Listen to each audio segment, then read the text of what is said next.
The New York City chapter of the Historical Novel Society is pleased to present this recording from April 21st, 2021. Music in New York City, from Gershwin to Carnegie Hall. Steering Committee Member Stephanie Cowell draws on her own experience fictionalizing a famous musician's life to shape this conversation with authors Christina Britton Conroy and Mitchell James Kaplan. They discuss the life, love, and music of their famous and infamous characters. A fascinating discussion for readers and writers alike. Information about our chapter and its leadership is available at our website, link listed in the description. Thank you and enjoy the program. I'm going to turn it over to Stephanie, but I want to introduce her first because Stephanie has a very interesting background in which made her particularly qualified to host this particular program. So Stephanie went to her first opera at the Met at age 12, the same year that she would stand around her friend's piano and sing from a book of old traditional English songs. After years of vocal studies, she became a high soprano, singing 30 roles in small opera companies. She also formed a classical vocal ensemble which toured many colleges, historical homes, and prisons.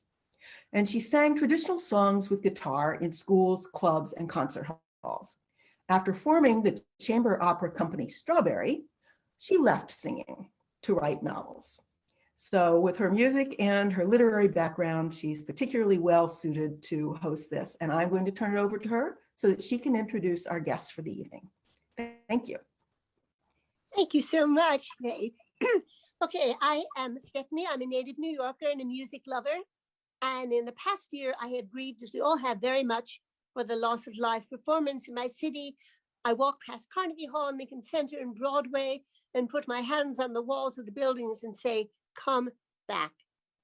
And they will come back. But when I discovered two novels set about music in an older New York, I knew I wanted to do a Zoom for them about them for the New York Historical Novel Society. Because what you don't have in your life, you can always find in a novel. You can open the first page and quickly you are somewhere else. So I'm deeply connected to the worlds of James Mitchell Kaplan's Rhapsody and Christina Britton Conroy's One Man's Music. My mother adored George Gershwin and Kay Swift. And I remember being about 6 years old and standing tiptoe to carefully settle the heavy double-sided record on the record player and hear Todd Duncan sing I've Got Plenty of Nothing from Porgy and Bess. I was also entranced by Rhapsody in Blue. And then fast forward to the 1970s New York world of a struggling soprano in Christina's novel, and that was my own journey as a singer. So for this Zoom, we will temporarily leave this world where live music is trying hard to come back and fly on the wings of novels back to New York in the 20s and in the 70s. I must add, before beginning the questions, though, that these novels are not just about music, but also about complicated love. Kay Swift in Rhapsody is caught between her love for her husband and the brilliant George Gershwin. And Jenna, in One Man's Music, forms an obsessive attachment to a handsome and brilliant composer, which rules her life. Even when concert halls are closed, the struggle of love continues. So to begin the program, Mitchell, by the way, Mitchell is calling in from Ireland at this moment. Mitchell, can you talk for a few minutes about the story of your novel, Rhapsody? Thank you, Stephanie. So Rhapsody opens in July 1937. Kay Swift is on top of the world, or feels that she is. She's the musical director for Radio City Music Hall's Rockettes, which is a big happening New York City institution at the time. And she's written a ballet for the famed choreographer George Balanchine. And as a composer of the hit musical, as the composer of the hit musical Fine and Dandy, Kay has broken a glass ceiling, triumphed where no woman succeeded before her in the rough and tumble world of Broadway showbiz. But as Stephanie suggested, her love life is a mess. After she married into a wealthy Jewish banking family. She felt increasingly frustrated as a classical musician and composer until she discovered jazz and met George Gershwin, and her world turned upside down. So Rhapsody tells the story of this love triangle during the Roaring 20s and the 30s in New York City, which is, as you know, a tumultuous time in American history, marked by the Great Depression, rampant anti-Semitism, as I mentioned, glass ceilings, both for female and Black musicians, and the rise of Hitler. And much of that comes into play in the story. Thank you. I'd like to, Mitchell told me that he had to pack so quickly for Dublin that he forgot to bring his book. So I'd like to show you the cover of his book. Unfortunately, I can't show you the cover of Christina. She'll show it to you because I have hers on Kindle, which is why I couldn't find it the other day when I was looking for it. Kindle. Okay. Christina, can you tell us something of one man's music? Oh, absolutely. Now, of course, Mitchell's story is true. All that really happened. My story is not true. It's a story I made up. It's loosely autobiographical, which is why it's kind of weird right now that it's considered historical because it's over 50 years old. But as Stephanie mentioned, it's a story of New York City musicians, normal working musicians, not stars, struggling musicians during the 1960s and 70s. The protagonist, the beginning of the story, she's 10 years old. She's an affluent kid. She's bright, she's beautiful, she loves to sing, and her very self-centered social climbing parents are in the middle of a horrible divorce. Her home life is hell. She blames herself for the dysfunction. And so when she discovers this lush, gorgeous music that actually takes her soul away, she buries herself in it and starts talking to an 8x10 photograph of the very handsome composer, projecting onto him the perfect father and best friend that she ever had. And eventually, as Steffi said, she grows up and she meets the real guy. And indeed, he's gorgeous and brilliant, but he's not a nice guy. But she's still in love with him. Go figure. Okay, so can you, where are we now? Okay. Can you tell me how you were compelled to write your particular stories? The story comes from one's life and longings and settles on us and says, tell me, that energy is what gives it life. So Mitchell and then Christina, what made you choose this story, or what made this story choose you?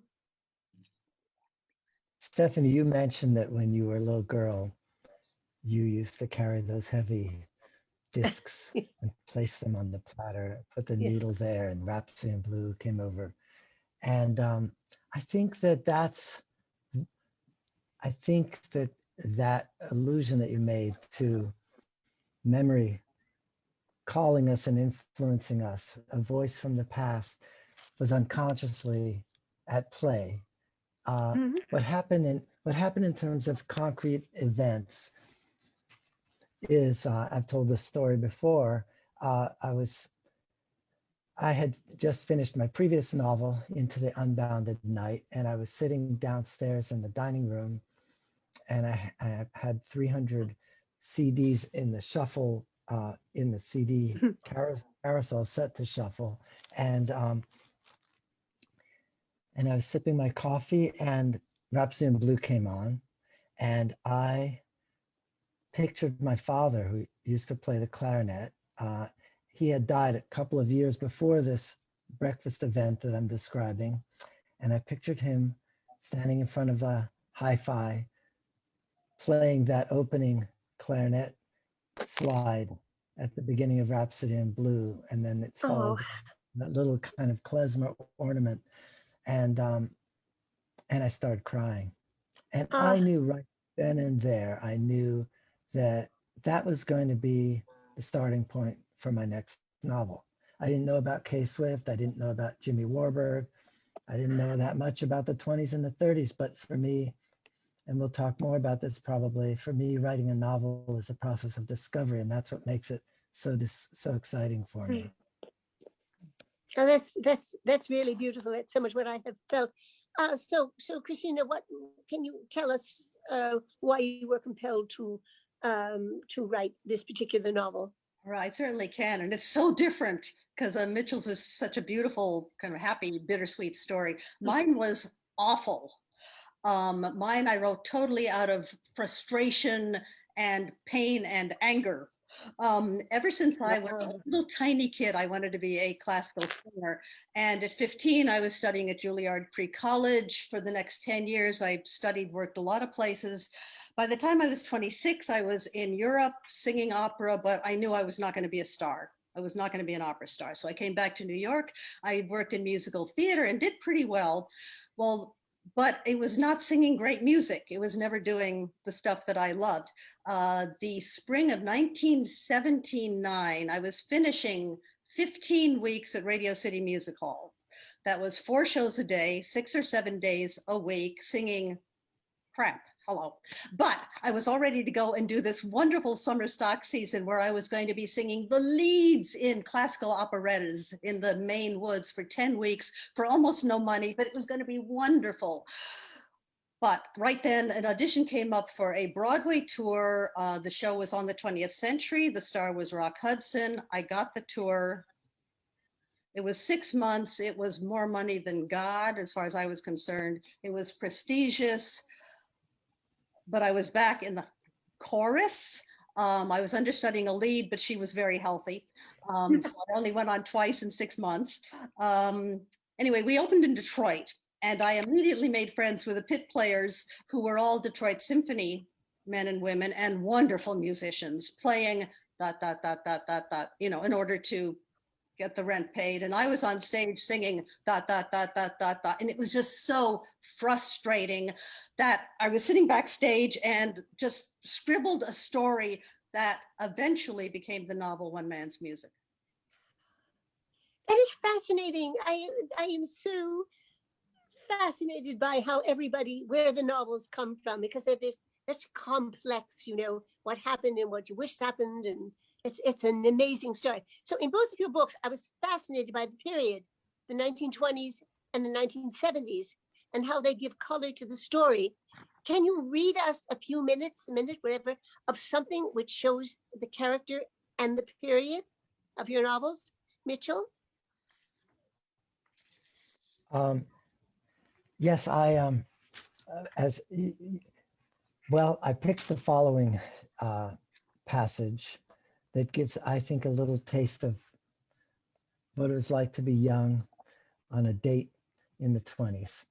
So Kay, her name is Catherine Swift at that point in her life. She's dating Jimmy Warburg, who takes her to an underground dance hall, which I describe as the basement bursting with cheap liquor, socially stratifying brawls, and furtive dalliances. The last place where Catherine would have expected a Warburg, a Harvard man, to unwind. "Boy, have we got a treat for you," announced the band leader, who looked so juvenile Catherine wondered how he had slipped past the bouncer. He introduced a colored lady in a hat and long flowing dress just up from Atlanta named Bess Smith. "And she's going to yodel a toe tapper by a fella calls himself Irving Berlin." He pronounced the name Oyvind Boylan. "I think you know the guy." Everyone cheered. The band started playing. Hands and feet flailed. And then the band leader stopped them, waving his arms. "No, no, no," he told them. "That ain't what we're doing here tonight. We ain't here to dance. That we can do any night. We're here to crazy dance."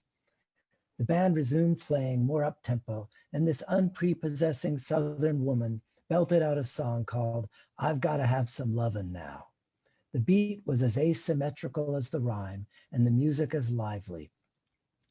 Giddy with the scent of booze and Jimmy's Rhineland cologne and the wild primitiveness of the music, Catherine waved away all sense of propriety and decided to make a fool of herself, flinging her arms and feet like a drunken frog.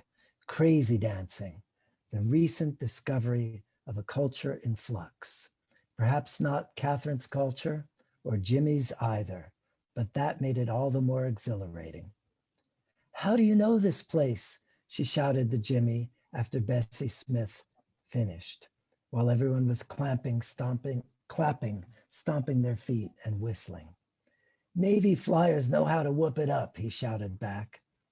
I'll say, but she wondered what he meant, what kind of dissolute life he was leading at the Naval Reserve Air Pilots Training Camp in Delaware. When a man wobbly with giddiness and booze bumbled into her, she fell into Jimmy's arms. They looked into each other's eyes and broke out laughing. Oh, that's wonderful. Oh my gosh. That's totally great. Christina, can you give us a scene that you feel does your character and your color of the period? I can indeed, because actually this is exactly what I lived. I mean, exactly. The people are real, and all this. When I got back to New York in 1977, I was lucky to get an apartment in the Britton Hall Hotel, which is on 86th and Broadway. Right now it's very she, but at the time it was an absolute dump. And the real estate people figured out that they could do better money-wise if they just rented cheaply to artists who didn't care. They were just grateful they had some place for cheap rather than fixing it up for normal people to live in. So every musician in New York City in the 1960s and 70s knew that building. I mean, they either lived there or they had slept with someone there or they had a rehearsal there or whatever. So here in this scene, Jenna, the girl, she's bringing her new boyfriend, Josh, the manager, to her apartment for the first time. So we started up the outside stairs and crash, bam! An explosion of sounds erupted from a drum machine and overblown speakers. Josh blinked hard, listened for a moment and shouted, "Is that supposed to be music?" I looked over the metal banister and waved to my stoned neighbor standing on the sidewalk below me, playing an original pop rock song on his battered synthesizer. A box in front of him held a few coins and dollar bills. His rented room without a bath cost next to nothing, but I was amazed his street music earned enough to pay even that. I yelled to Josh, "You told me you knew this building." He smiled and nodded as I pushed open the cracked glass doors, led the way over the threadbare carpet and through the huge, shabby apartment hotel lobby. Harsh lights glared from naked bulbs and broken chandeliers. I spread across the patchy floor and made a beeline for the hotel desk with its World War II vintage switchboard. Bobby, the sweet old guy behind the counter, had greasy hair and dirty fingernails. He smiled and pulled mail from my letter slot. A huge woman in a worn house dress and an antique headset sat next to him, answering a buzz from the switchboard. She pulled a thick black wire from the bottom of the board and plugged it into a hole at eye level. A large yellow dog slept at her feet. I took my mail and smiled. "Thanks. Night, Bobby. Night, Colleen." They nodded back. Josh and I joined a dozen other people waiting in front of two freight-sized elevators. One came to a bumpy landing and I yanked Josh out of the way. Like a breaking dam, the wide double doors opened and a rock band cascaded out. Josh tried not to laugh as half a dozen half-stoned kids in aesthetically torn jeans and black leather dragged out a truckload of electronic instruments and sound equipment. Everyone waiting to go up fit comfortably inside with room to spare. The elevator made 3 stops before reaching the 9th floor. I led Josh down 2 wide corridors past row of apartment doors. We heard Bach from a piano and Ravel from a bassoon and a tuneless screech from a saxophone serenading us to the end of the hall. I took out my keys, unlocked my double door bolts, pushed open the door and switched on the light. Josh followed. I doubled back, closing and bolting the door. All sound stopped.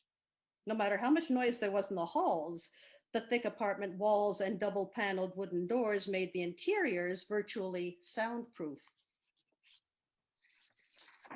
Oh my gosh, that really brings me back to my singing days. You know, when you live in these horrible circumstances, but it doesn't matter because you are going to be that great star one day, and you're just heading for that. And it doesn't matter that your couch is falling to pieces. It's really, it's my life.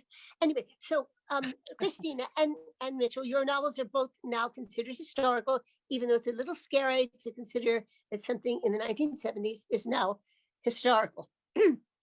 But the novels differ, I believe, in that all major characters in Mitchell's actually lived and are pretty well documented, whereas Christina's major characters are fictional, though we never know how fictional characters come to us. What is the difference between the two types of writing? What problems or freedoms do each one have? Can we start with Christina for that one? Sure. No, I love reading historical novels about real people. But for whatever reason, well, I like making up new stories. So the idea of recreating a story where I already know the ending, that just doesn't turn me on. So I always have historical characters who wander through my fictional characters, but they wander through and then move out quickly. And what about Mitchell? What do you feel about this? Well, obviously, I mean, I feel that there's a mixture of,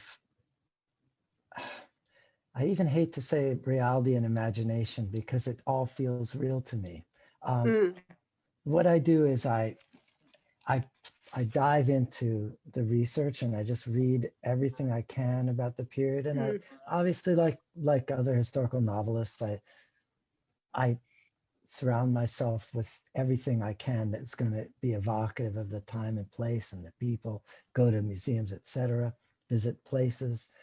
But at a certain point, I've absorbed enough of it that I just feel it's coming alive inside of me. I know you know what I'm talking about, Stephanie. Yes, absolutely. I'm sure. I date my Yeah. in the wrong century. So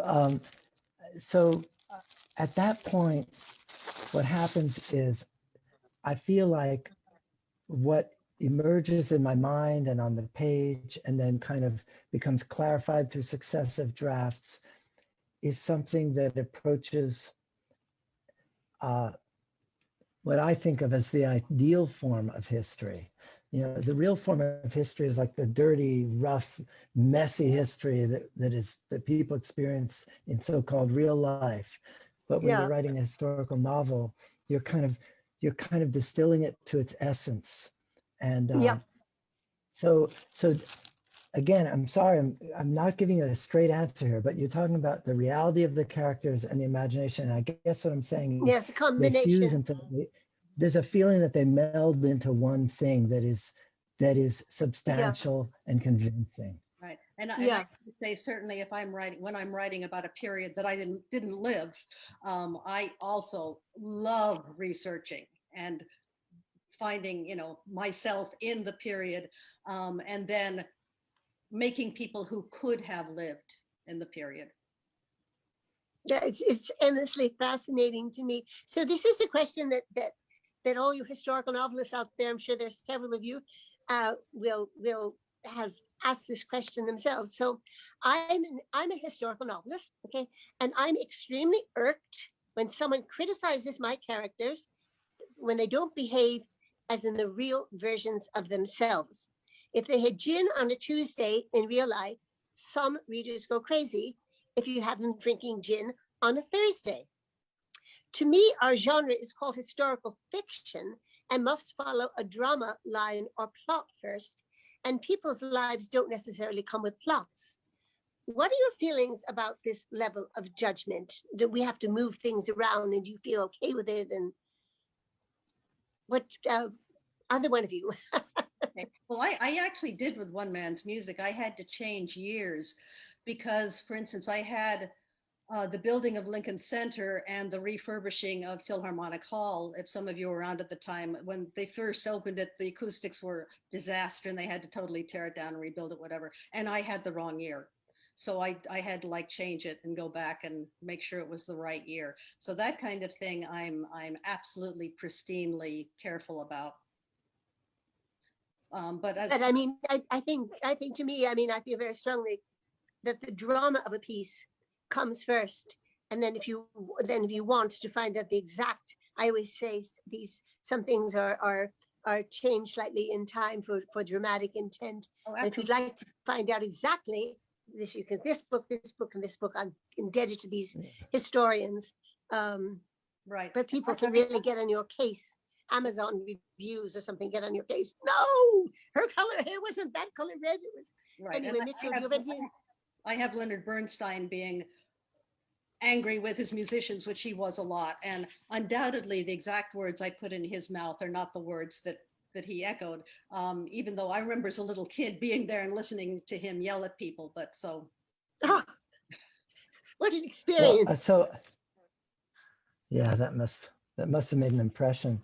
So I'd like to just kind of harp a little bit more on what I said earlier, that Sure. to me, history is the rough draft of the historical novel. And what I mean when I say that is our minds can't easily assimilate all the information, everything that happened to all the characters over a given period of time. And what we long for as human beings is story. We long for dramatic arcs, characters who grow, stories that begin with a problem, reach a climax, and resolve to some kind of satisfying conclusion or transform the characters. And I feel that is like a container that we need in order to contain the essence of a series of events. And I don't know why humans have the need for this particular form, which we call, let's say, roughly, dramatic form or something. But we do need that. And to me, it's a great mystery of the human psyche. So what the good historical novel does for me is it makes history comprehensible. And if you tell me that in the process it distorts history, I would say it's the other way around. A good historical novel, let's just say the ideal historical novel, smooths over and corrects the noise that makes the so-called real history so difficult to grapple with. So if you tell me, she drank a gin on Thursday and not on Tuesday, well, no. In the ideal form of history, which is the historical novel, she drank that gin on Thursday. You're correcting history. But it's thank you. That's wonderful. I mean, it's kind of amazing when you think back the need for story, and you think back to Homer, which people think that Homer lived probably about 800 BC, and he was a guy with a harp, probably went around with his harp, went from place to place telling a story, revising that story a little bit until it finally began to be written down, probably about 600 BC, something like that. The need for story, I think, is really to make things cohesive, to know that our lives are not just random as they feel sometimes, but they too are a story. And I think being held in a story gives you a feeling that it is all cohesive. There is a reason, not just I got up in the morning and then the cat knocked over the milk and the doorbell rang and whatever your particular life is, but that there is a we're going towards someplace. And I never kind of thought of that before. So anyway, and that's why we have mythology. Yes, mythology. Yes. That's why we have mythology. That's why I mean, I would go so far as to say that's why we have the Bible, but yes. Yeah.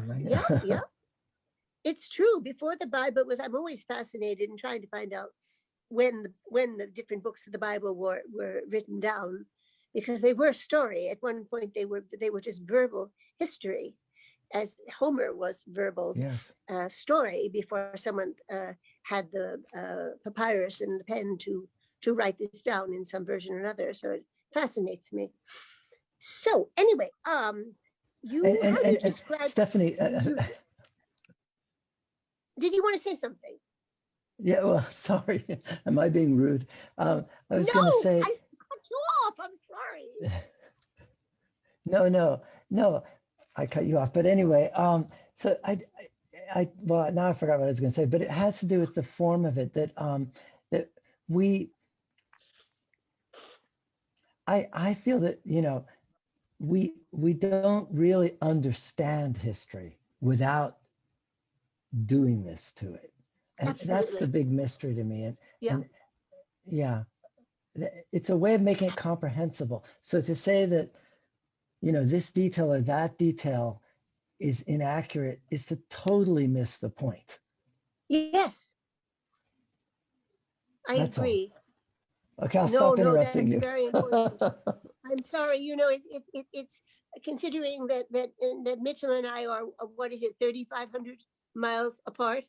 It's amazing in Zoom that we managed to get as many cues from people. You know, if you're looking at the wrong screen, you don't get the cue from the screen you're not looking at. You know, it's not like somebody in, you know, 2 feet away from you. And you know, when we were normally doing this and we're sitting at this table, and Mitchell would say, and I think, There's you know, also a sorry, little delay occasionally. a little delay. You know, we're doing the best we can. Zoom is sometimes creep, not Zoom, but okay, so how do you describe music? You both do it so beautifully. You are musicians, but how do you describe sound? Can you read something of your musical description? Christina, maybe first? Sure. Okay. Well, this is the first time that Jenna, as a little kid, hears Eric's music. Again, we were talking about long playing records, so that's where she is here. Again, just to remind you, her parents are in the middle of a horrible divorce. No one is explaining anything to her. Her life is scary and awful at this point. So she says, I tore the cellophane off the record jacket. The new black plastic disc looked like buffed ebony, and the smell made my nose tickle. I carried the thin disc around the bed to my hi-fi, started back, heard the first notes, and stopped in my tracks. Low stringed instruments played a series of slow, soothing chords that seemed to wind around my waist. Like soft tentacles, the music hugged me, tugged at my heart, and held me absolutely still. A solo violin took over, sliding through the other instruments, soaring higher and higher in a sweet, poignant theme. Moments later, a mellow French horn countered the violin melody. I couldn't move. I never wanted to move again. I felt nurtured, calm, and absolutely safe. That's beautiful. I remember reading that Beautiful, passage. just beautiful. Mitchell, do you want to read something? Yes, something that will contrast with that because I don't want to compete with it. So this is Kay Swift, Catherine at that point. She is having one of those roaring 20s parties, and George Gershwin has entered. And so she's kind of meeting him face to face, although she's previously seen him perform. She's meeting him face to face for this first time. And he is more interested in the piano than in the people. And he goes and starts playing at the piano. So this is, I describe him playing, and then this is where I'm going to pick up. Catherine had no idea how long Gershwin had been playing when he paused to sip his seltzer, oblivious to the enchanted crowd, but he could not ignore them long, for they broke into applause. He turned to Catherine, a gleam in his eyes. Say, I hear you've got a wicked left hand yourself. Both of my hands are wicked, Mr. Gershwin, said Catherine. Why don't you serenade us with something you picked up at the Institute? He rose, clutching his highball glass and seating the bench. What did you tell him about me? Catherine whispered to Pauline. That's Pauline Heifetz, who brought Gershwin to the party. Only that you're blessed with two of the finest ears in the city and fingers to match. Catherine grimaced and headed to the piano, where she played the portion of the Rhapsody in Blue that she had worked out, the slow portion. After several bars, Gershwin lowered his half-empty glass to a side table and crouched behind her, extending his arms on either side of hers. His scent teased her nose, cigars and an eau de toilette mélange of citrus, sandalwood, and bergamot.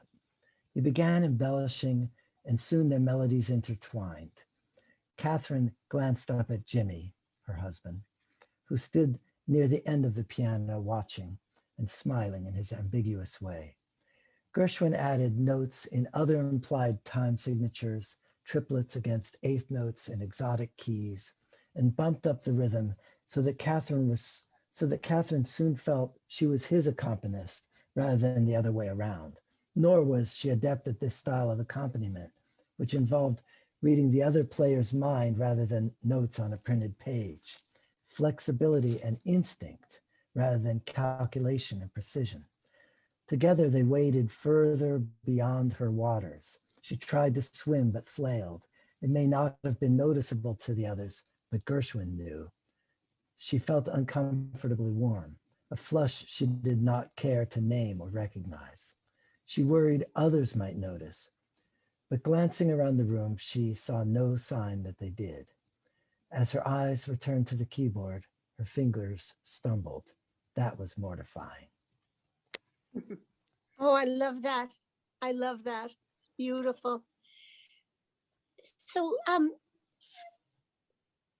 as I and other readers are always curious about process, can you tell me how long your novels took to write, and very briefly, what was the process of getting them into print, which is always an adventure?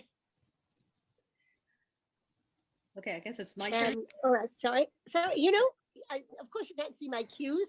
I'm far away from you on a screen. Okay, sorry. Christina? Okay, well, mine took, it was funny. It was kind of interesting writing this out. 30 years. As I said, in 1979, I was on tour with that show and jotted down the original idea of a story. I had never written anything. I'm dyslexic, slightly, enough so I can't spell. And in school, I loved to make up stories, but I was always crucified for anything I put down on paper because it was so bad. So I never tried to write anything. So anyway, that story, I scribbled down the idea of a story. So that was around 1979. Somewhere around 1981, I still had the story in my head, so I turned it into a song cycle. I wrote 9 songs that told the story. Then I was studying screenwriting somewhere around 2000, so I turned it into a screenplay. And screenplay did pretty well, actually, but was never produced. Anyway, a couple years later, maybe 2002, I turned it into a full-length novel in the third person. I had a literary agent by this point who loved it, couldn't sell it. After a few years, maybe 2005, she says, well, rewrite it, try rewriting it in the first person. Yeah, why not? I mean, I've already written it 15 times, sure. So I rewrote it in the first person. She still couldn't sell it. I found another literary agent who finally did find a publisher for it. 2009, it was finally published, 30 years. I relate. And Mitchell, I was kind of there when you made the initial, I guess, sales pitch for your book. So I was a bit like an auntie. Wasn't it at the Historical Novel Society? I think. Yes, when no. I first did what? Made your initial pitch for it. This novel was that Historical Novel You're Society, right. You're right. We You're were right. drinking wine, and you put your wine glass down and said, "I've got to go and make my pitch." Left me there very nervously. Yes.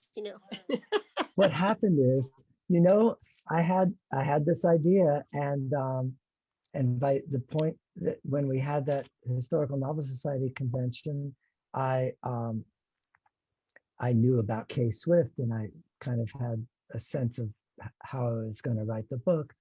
And I had a meeting with an editor, and I pitched it, and she said, "I love it. I want it." I'm sure I told you that, Stephanie. She said, "Yes, you came 50. down, and I still had my glass of wine, and you were glowing." Yeah, you came down to the restaurant. She said, "Give me 50 pages and an outline, but I love that. I love the concept." And she knew about my previous book, and it had had a certain kind of success, and it seemed like everything was a go. But I ended up actually selling it to a different editor because the first editor just didn't read it in time. I got her the pages. She took a few weeks, and then I found myself in conversation with this other editor, and I just had a good feeling about the way the conversation was going. We were actually talking about a different book. But anyway, she asked me what else I had, and I told her about this one, and she was intrigued and asked me to send the pages along. So at that point, I told the first editor that actually, I was just gonna, I was gonna move on, and because I had written to her, she hadn't gotten back to me, and I just felt like, she was so enthusiastic, what's going on here? So I just wanted to move on because the second editor was so interested, and then it ended up we ended up signing a contract, and I had a year to write it, and I spent a further year after writing the first draft improving it. That's how this book was written, but it's not. I can't say that represents anything other than a momentary hiccup of of the universe, because I don't think these things are predictable, at least in my life. I think as Christina said, you can spend 30 years on a book, you can spend 2 years on a book, and there's no real saying why, whether one book is going to be better than the other. I don't even know There how is no way yeah, to say yeah. it. Yeah, I mean, I spent more than 30 years on one book, and I have done another book in 9 months. And I really wanted to program myself to do, okay, you did one in 9 months and you sold it, and that's what you're going to do. But I didn't have any say over the process. Each one came through me like children are different. We're almost running out of time, so I'll ask you a couple more questions, and then we'll turn it over to the audience. Okay, so can you tell me what was one of your best memories of the journey of your novels so far? A review, a Zoom, a call, Christina, any responses? Okay. Well, actually, this was the second novel I wrote, but the first one to get published. And I do remember that one of my very favorite moments, having told you about being dyslexic and all this, and people say, why did you wait till you were 40 to start writing novels? And I said, because when I was 40, somebody invented spell check. Literally. Anyway, I remember when I finished my first book, which became my historical novel series, which was published second. But my darling husband, who'd been helping me all the time, I remember when I finally finished the thing, I walked out and I said to him, I wrote a book.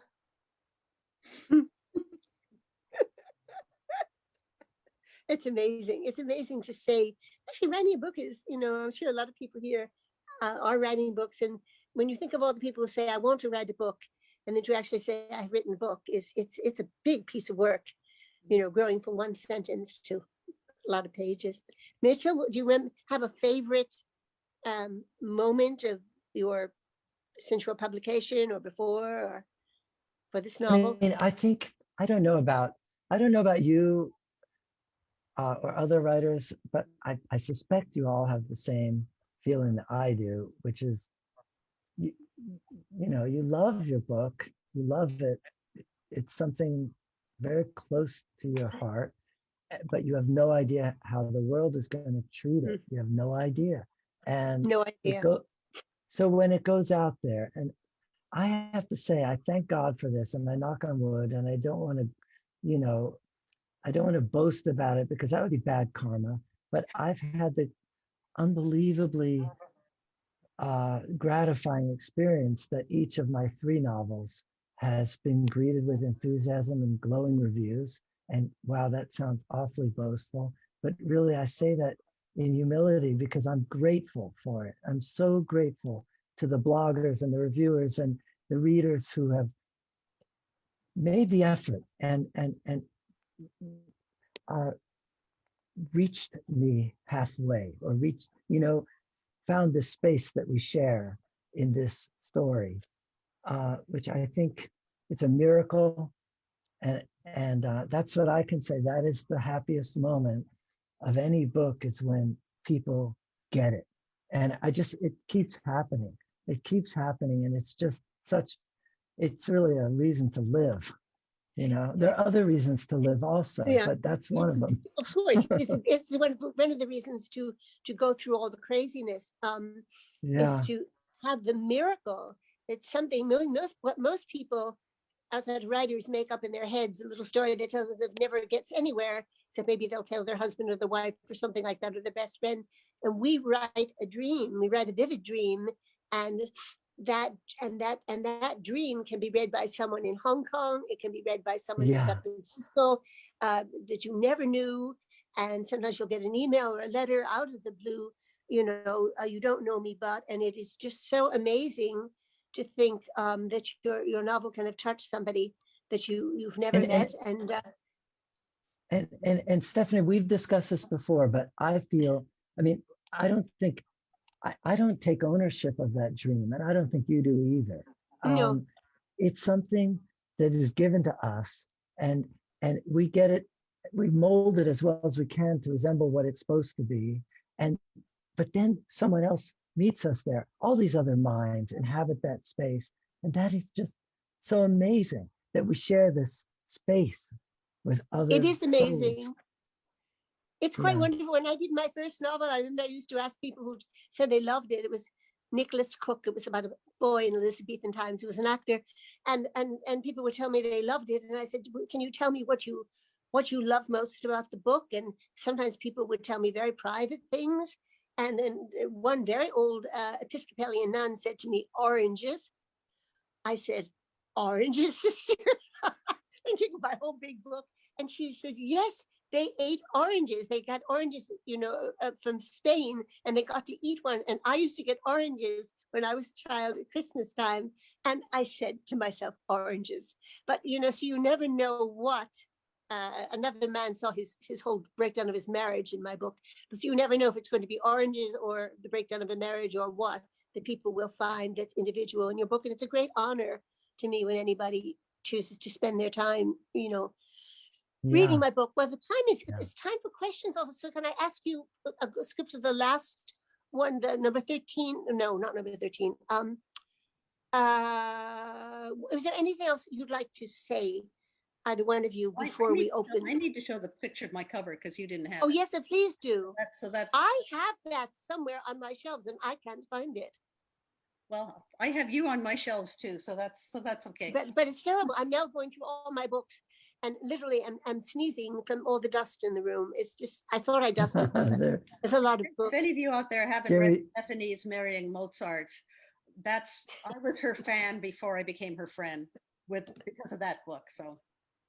That book was a time of joy. That was my nine-month book. My husband had been very ill, and we didn't know if he'd make it, and he recovered, and I was writing a sad book. And I said, I want to write a happy book. And so I wrote this book, Marrying Mozart. So Mitchell, is there anything that you'd like to add before we open it up to questions? You're such a good soul. It's about 1:45 in the morning there, isn't it? Yeah. Oh, yeah. Well, yeah. I was yawning before we started. Now I won't be able to sleep. But no, I don't really have much to add. Your questions have been wonderful, and I've probably spoken too much already. So never. But I want to point out that Jerry James here in the audience held up Christina's book while you were talking about the cover. Oh, thank you. Oh, good. It's just terribly frustrating because I have like 14 large bookshelves, and I'm determined now to find out what's on them so I can sort of greet my friends' books again. And I know hers is there and I just can't find it. It's frustrating. So anyway, so if we are done with our regular part of the program, like questions and stuff, do we have any questions from? We have quite a bit of questions. Audience? We have quite a few questions. The first one, we know that Christina spent almost 30 years getting ready for her novel. The first question from Mary for you, Mitchell, is how much time did you spend researching Kay Swift and George Gershwin? You know, I generally find that I am researching my next novel while I'm finishing a novel. So I was finishing my novel Into the Unbounded Night. And I started, I had that kind of epiphany. I guess previously, earlier in this conversation, I said that I had already finished that book, but I think I was still working on it. I had finished a draft or 2 drafts or 6 drafts, whatever, but I was still tidying it up. And I started just kind of compulsively reading books about Gershwin, about the period, and you just get sucked in. And I think I spent about a year reading before I even wrote a word, and just reading books and reading and listening to music and doing other kinds of research. Yeah, I'd say in this case it was about a year prior to writing the book. And then I continued researching as I went along. But you had music in your life. I mean, you had Gershwin and that sort of music in your life most of your life, didn't you? I always have a question. I always have a question that motivates a whole lot of research. Like for Into the Unbounded Night, my question was, how did it happen that Christianity and Judaism diverged in the first century and became so different and even antithetical, really? By the end of whatever, let's say the third century or something, it seemed antithetical. And as far as this book goes, Rhapsody, that one of the questions that I had was what makes Gershwin's music so great? That was, because I remembered it and it had this effect on me. I remembered it from my childhood, from my father's, even though it's really of my father's parents' generation. But for him, it was nostalgia. And then I was experiencing this nostalgia twice removed. And I just had this question that informed my musical exploration. I'm not talking about the characters. Not that the music and the characters are so inhabit separate realms either. But that question really bothered me. What did Gershwin do? What did he do? And of course, I came up with all kinds of ideas about what he did, both musically and in terms of what you might call ethnomusicologically, because I think he was like the first practitioner of world music. He was bringing in music from various cultures and mixing, including high European classical music, but also blues, ragtime, klezmer, and then eventually started bringing in, what we would call Latin beats and so forth. So these are some of the answers, and then things like, seventh chords and flat sixths and things like that, to get a little technical. But so I forget how I got onto that, but anyway, I don't know if that answered your question. Oh, that's great. Thank you, Mitchell. And Christina, I have a two-part question here for you from Dave. The first part of his question is, could you tell us roughly what percentage of your novel is autobiographical? And then why did you decide to do this as a novel and not a memoir? Okay, well, the first part, what part of it is probably 70% of the novel is autobiographical. I grew up in that apartment that the kid grew up in. I had a dysfunctional family, but nothing like hers. I made hers much more entertaining than mine was. But I lived in all those places. I mean, all those experiences were my experiences and Stephanie's and every young singer, musician at the time. What was the second half? Sorry, Susie. Oh, no worries. The second half is, why did you decide to do it as a novel and not a memoir of your real experience? That's a good question, because since it was all those years ago, probably because it was much safer making it someone else's story. Yeah. It would have been just too painful writing it as my story. Also, I could make it more interesting. I mean, I have always been, actually, I have to give a shout out here to William Shukoff, who's down here. You were one of my first conductors, Billy. We were school friends back in Toronto 100 years ago. But I have always been a woman who loved the alpha male. Brilliant composers, conductors, choreographers. People say, who was Eric Ries, this character, the composer? And I say he is a compilation of 50 powerful, brilliant men I worked with, did more than work with, over the years. Anyway, turned him into like the best of that I would have had, that I never had all those traits in one guy. but certainly, certainly at that time in my life, I was a neurotic, totally neurotic mess at whatever I was, 27. And there's no way I could have told that story in a memoir. I wouldn't have been able to do it. So making it someone else's story using my life was safe and very therapeutic. Now, here's a question for both Mitchell and Christina from David. He would like to discuss with you if you could describe your writing process and methodology. Are there certain times and places of the day that work for you to write? And how many hours do you spend per day or per week writing? Mitchell? I was going to say Christina. Mine's very easy. Well, there's no. Oh yeah, why don't you go first? Okay, well, mine's very easy because I have no. Mine's very hard. Whatsoever. I mean, Mitchell is he's a real author. I mean, he's the real thing. I just do it for love. And since I just do it for love, I do it when I feel like it. If I'm involved in a story, I will sit down 16 hours a day with this story. I mean, my first novel, which turned out eventually to be a historical novel series of 4 books, but the initial story was 600 pages that I wrote in 4 months while I was working a full-time job.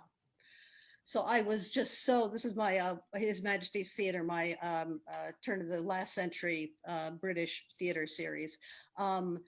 So if I'm compelled in this, and thank God during COVID, I was working on another novel like this. So so when people were saying, "Oh, aren't you bored with her?" No, I love being at home. I'm making up this story.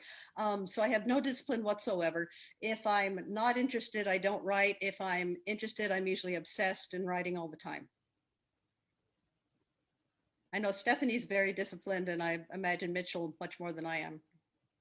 I probably do about maybe 20 to 30 hours a week, depending where I am.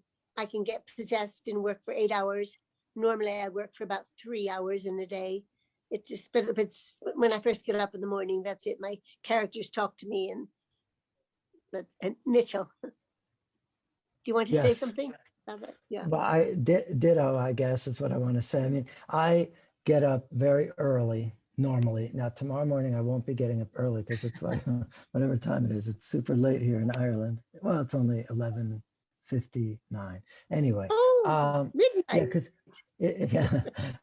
so I get up very early normally. I try to go to bed early if I can, but even if I don't go to bed early, I get up, I wake up, and I just can't wait. You know, it's like my mind is bursting with ideas, with things I have to write down. My characters have kind of talked to me overnight. And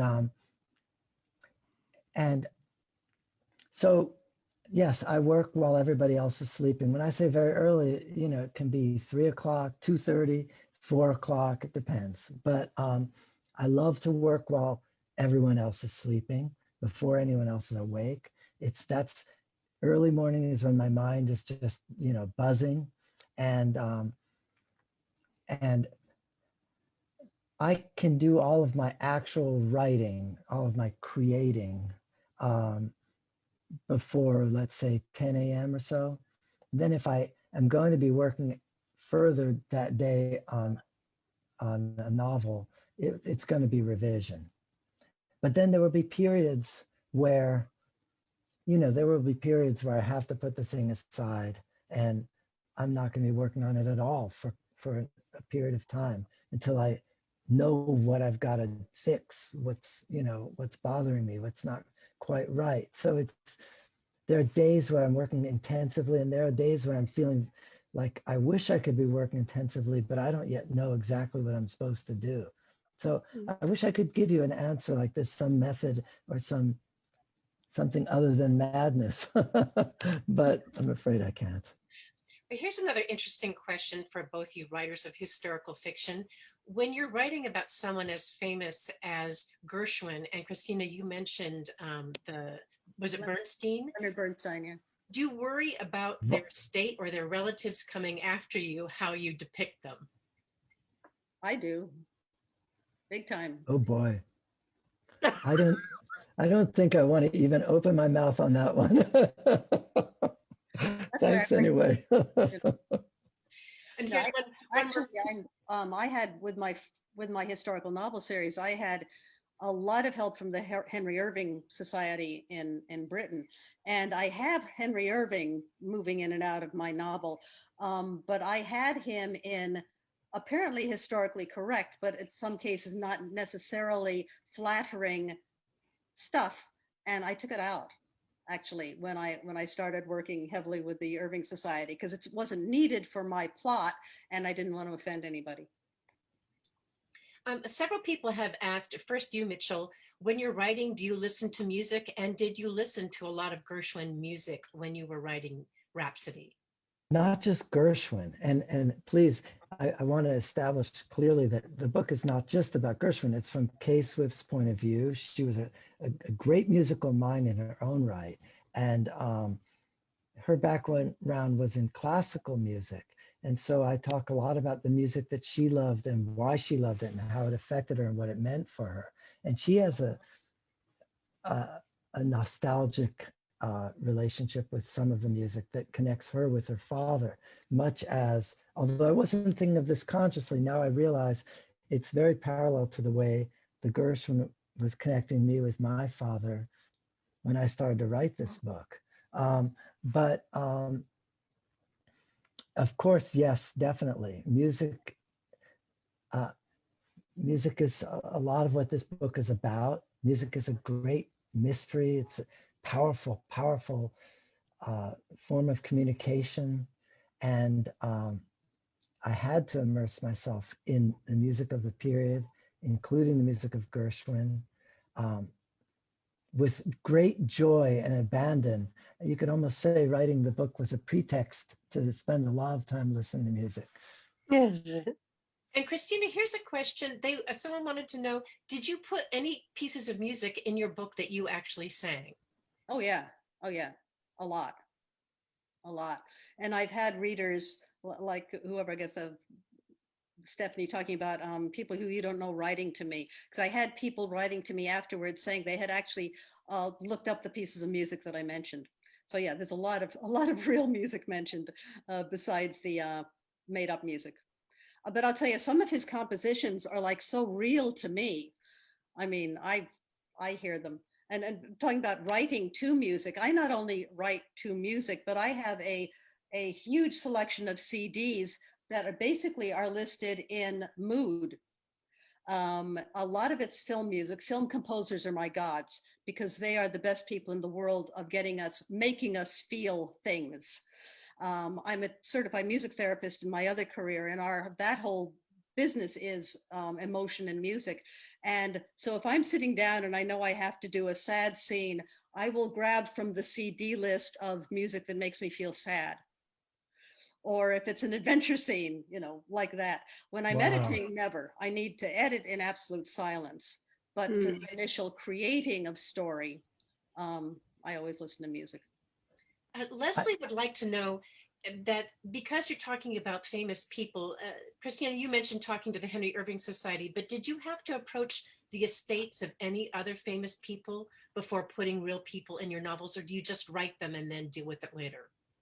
Well, I use real people very seldom. So no, I didn't. Somebody was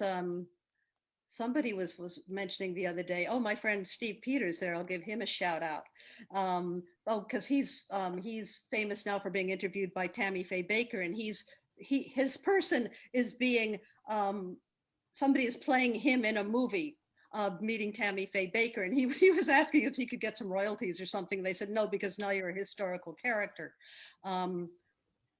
So it's kind of interesting. But Mitchell, what about you? Well, again, this is a very touchy subject right now for me. And I think I'd better not comment on it. That's really. No worries. We understand you have your hands full. We do have a question here. Someone would like to know, what are both of yours next projects? Who wants to go first? Go ahead. Yeah, which one? Or Mitchell? Stephanie, maybe. Okay, well, all right. So you're all going to be among the very, very first people to hear about this. But basically, the novel I'm working on right now is set in the present and in 1967. And it's a man who lost his brother during what I would call the dark side of the summer of love, the 60s, but not necessarily a kind of a prettified 60s, a time of revolution and dysfunction and idealism and hope and confusion. He lost his brother, and years later, today, he's still haunted by the memory of his brother, and he meets a woman. She's from India. He meets her on a plane, and she plays the veena, which is like the sitar, but it's Southern Indian instrument. And her son, she's actually ill, and she's going to die. And they become very close. And her son, he becomes convinced that her son is the reincarnation of his brother that he lost. And she wants him to adopt her son. So that's a kind of a very rough pitch of what I'm working on right now. Wow. That sounds fascinating. Way deeper than mine. And also the idea of, I want to mention also that, the Hinduism comes into play with reincarnation and the Indian music and so forth. So that's kind of a lot of the ambiance of the story. Okay, sorry. Cool. I can't wait to see the movie with the music. Okay, mine are way less interesting. But well, during COVID, I've started writing television pilots for my historical novel series, because I would love to see that on the screen. But I have also been working on a novel that I've been working on off and on for years, which is about the dark side of beauty pageants, children's beauty pageants, and talent competitions. And I used to work backstage at those for years. And the stories are, they're kind of quite horrific stories that need to be told. And Stephanie, what are you working on now? Well, you're the first, Mitchell knows this, but today I had my beloved Edwardian novel accepted. Oh boy! But I think this is the perfect house for it. Both editors love it, and I'm extremely happy. So there we have it for me. About two and a half years from now, it'll be out. So that's great. It's a beautiful, beautiful novel. It's a beautiful. Thank you. Oh, I see something from Margaret. Thank you, Margaret. Well, that's a perfect way to end this presentation with a success story by our host. And that concludes our program. We hope you enjoyed it and learned something new. You can find out more about the New York City chapter of the Historical Novel Society and our leadership at our website, or contact us at hns-nyc@mail.com. And finally, please consider supporting our volunteer panelists and hosts. You can contact them at their websites below. Thanks for joining us.